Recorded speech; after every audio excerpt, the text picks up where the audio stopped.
လောကမှာတယောက်တည်းနေတာဟာတော့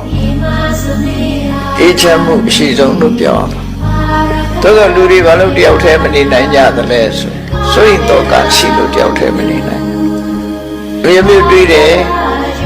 တယောက်တည်းနေရင်နေမကောင်းရင်ဘယ်လိုလုပ်မလဲဆိုအတွေးပဲဒါကြောင့်တယောက်တည်းမနေနိုင်ကြဘူးနှစ်ယောက်နေတော့ရောလို့ဆို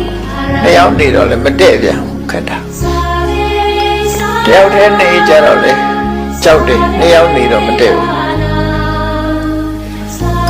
အဲ့ဒီကြားထဲမှာလူဟာဘဝမှာဆုံးဖြတ်ရခက်ခဲကြတယ်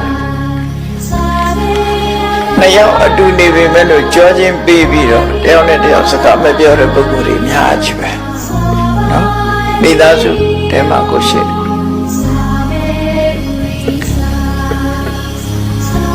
ညနေချင်းဆိုင်ပြီးတော့တောင်စကားမပြောနဲ့နှစ်ယောက်အတူနေတာလည်းရှိကြတယ်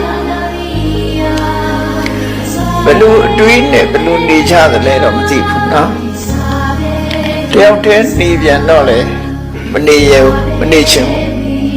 နေတော့နှစ်ယောက်အစမြပြေတဲ့ဘဝမှာနှစ်ယောက်နေတာကြတော့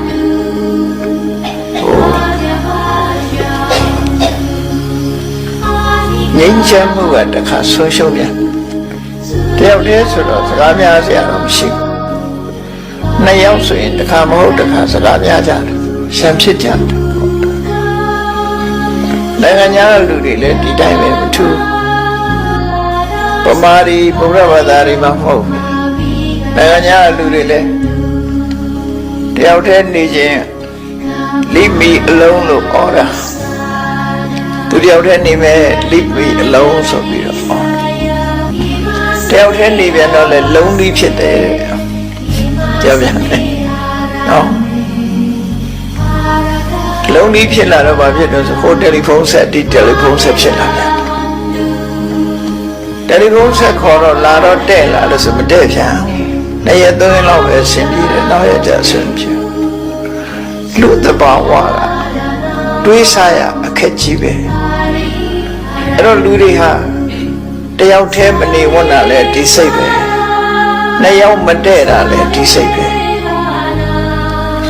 အဲ့လိုနေထိုင်ရတဲ့လောကကြီးမှာမြတ်စွာဘုရားလက်ထက်တုန်းကမြတ်စွာဘုရားတော့တရားထဲနေရတဲ့အကျိုးကျေးဇူးတွေကိုဟောကြားဆုံးမထားတာရှိတယ်နှစ်ယောက်